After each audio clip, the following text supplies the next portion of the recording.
हाय। इस वीडियो में हम प्रपोजिशनल लॉजिक के जो रूल्स ऑफ इन्फ्रेंस होते हैं उसका एक इम्पॉर्टेंट रूल जिसको हम मॉडस टॉलेंस बोलते हैं उसको पढ़ने जा रहे हैं। तो इसको समझने के लिए एक एग्जांपल लेते हैं। हमें ये पता करना है कि ये जो आर्ग्यूमेंट है क्या ये वैलिड आर्ग्यूमेंट है।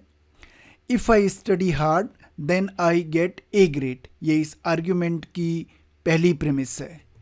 I did not get A grade, ये प्रेमिस 2 है इस आर्ग्यूमेंट की।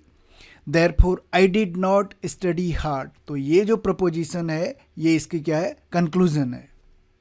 तो सबसे पहले हम इस आर्ग्यूमेंट की आर्ग्यूमेंट फॉर्म लिखते हैं। उसके लिए सपोज आई स्टडी हार्ड, इस प्रपोजिशन को हम पी प्रपोजिशनल वेरिएबल से डिनोट करते हैं। आई गेट ए ग्रेड, इस प्रपोजिशन को हम क्यू प्रपोजिशनल वेरिएबल से डिनोट कर रहे हैं। तो P प्रपोजिशनल वेरिएबल रिप्रेजेंट कर रहा है proposition I study hard. Q propositional variable denote कर रहा है proposition I get A grade. तो जो प्रेमिस 1 है if then statement, E implies Q conditional statement. Premise 2 I did not get A grade, so I get A grade.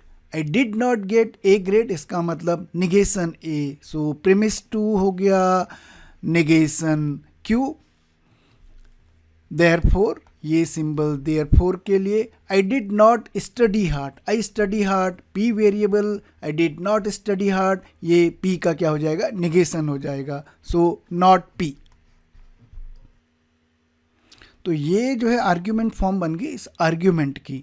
अगर हम ये prove कर पाए कि आर्ग्यूमेंट फॉर्म वैलिड है तो ये आर्ग्यूमेंट भी क्या हो जाएगा, वैलिड हो जाएगा। अभी आर्ग्यूमेंट फॉर्म कब वैलिड होगी, अगर हम ये प्रूव कर पाए कि जब भी ये दो प्रीमिसेस एक साथ ट्रू हैं, अगर हम ये प्रूव कर पाए कि उस केस में जो कंक्लूजन है वो भी ट्रू होगा, तो ये आर्ग्यूमेंट फॉर्म क्या हो जाएगी, वैलिड हो जाएगी। नाउ इस आर्ग्यूमेंट फॉर्म को हम दो ढंग से वैलिड प्रूव कर सकते हैं। पहला मेथड कंडीशनल स्टेटमेंट और निगेशन की डेफिनेशन को यूज करके, और दूसरा ट्रुथ टेबल की मदद से। नाउ सपोज ये प्रेमिस 1 भी ट्रू है और जो प्रेमिस 2 है वो भी ट्रू है। अगर प्रेमिस 2 ट्रू है यानी निगेशन क्यू ट्रू है तो क्यू क्या हो जाएगा, फॉल्स हो जाएगा। क्यू फॉल्स हो गया और हमारे पास जो पी इम्प्लाइज क्यू स्टेटमेंट वो ट्रू है। तो इस कंडीशनल स्टेटमेंट के ट्रू होने के लिए, जबकि कंसिक्वेंट फॉल्स है, ये जरूरी है कि P जो है वो क्या हो, फॉल्स हो, क्योंकि अगर P ट्रू हो गया तो ट्रू फॉल्स का क्या हो जाएगा, फॉल्स हो जाएगा। और अगर P जो है फॉल्स हो गया तो निगेशन P क्या हो जाएगा, ट्रू हो जाएगा। तो ये सिंपली रीजनिंग लगा के हमने प्रूव किया है कि जब भी दोनों प्रीमिसेस ट्रू हैं, कंक्लूजन है वो भी क्या होगा, ट्रू होगा। अब इसी चीज़ को हम ट्रुथ टेबल की मदद से भी प्रूव कर सकते हैं। तो ये ट्रुथ टेबल है इस आर्ग्यूमेंट फॉर्म की, जहाँ P इम्प्लाइज Q प्रीमिस 1 है, निगेशन Q कॉलम प्रीमिस 2 है, और ये निगेशन P कॉलम क्या है, कंक्लूजन है। नाउ P और Q की ट्रुथ वैल्यूज़ के possible combinations, true true true, false false, true false false. ये कंडीशनल स्टेटमेंट है P इम्प्लाइज Q।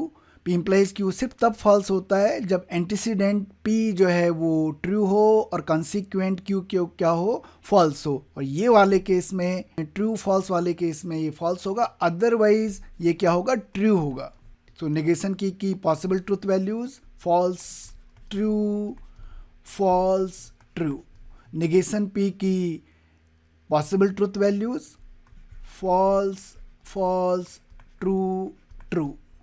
नाउ इस ट्रूथ टेबल में हम देख सकते हैं कि जब भी दोनों प्रेमिसेस ट्रू हैं, जो कंक्लूजन है वो भी क्या है, ट्रू है।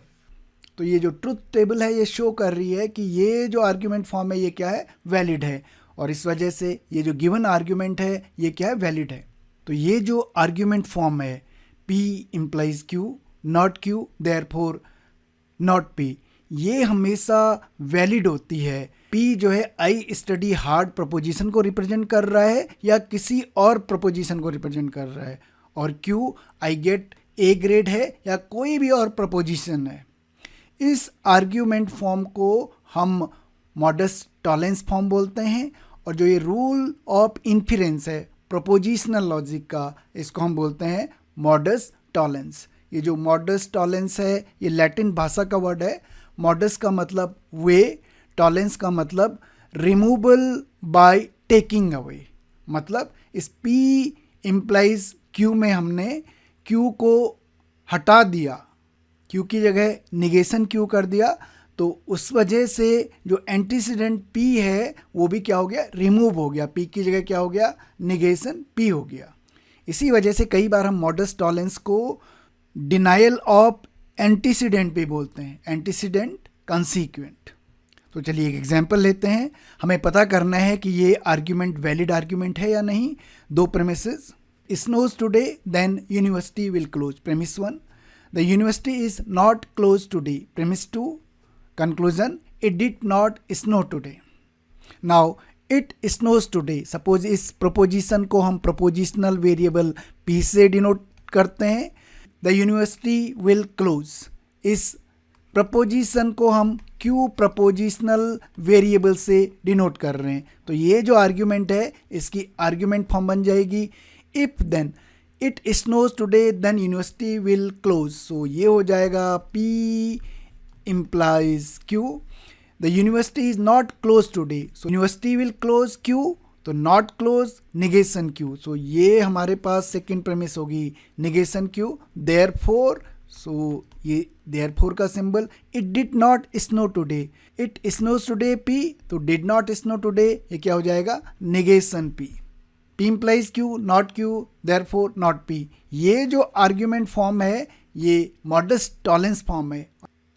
इस मॉडस टॉलेंस रूल से हम जानते हैं कि ये जो आर्ग्यूमेंट फॉर्म है ये हमेशा क्या होती है, वैलिड होती है। और क्योंकि आर्ग्यूमेंट फॉर्म वैलिड है for propositions any P and any Q, therefore ये जो आर्ग्यूमेंट है ये भी क्या हो जाएगा, वैलिड आर्ग्यूमेंट। ये वीडियो आपको कैसा लगा, अपना रिएक्शन इस वीडियो के कमेंट सेक्शन में लिखिए। और अगर आपको ये वीडियो अच्छा लगा तो इस चैनल को सब्सक्राइब कीजिए। Thank you.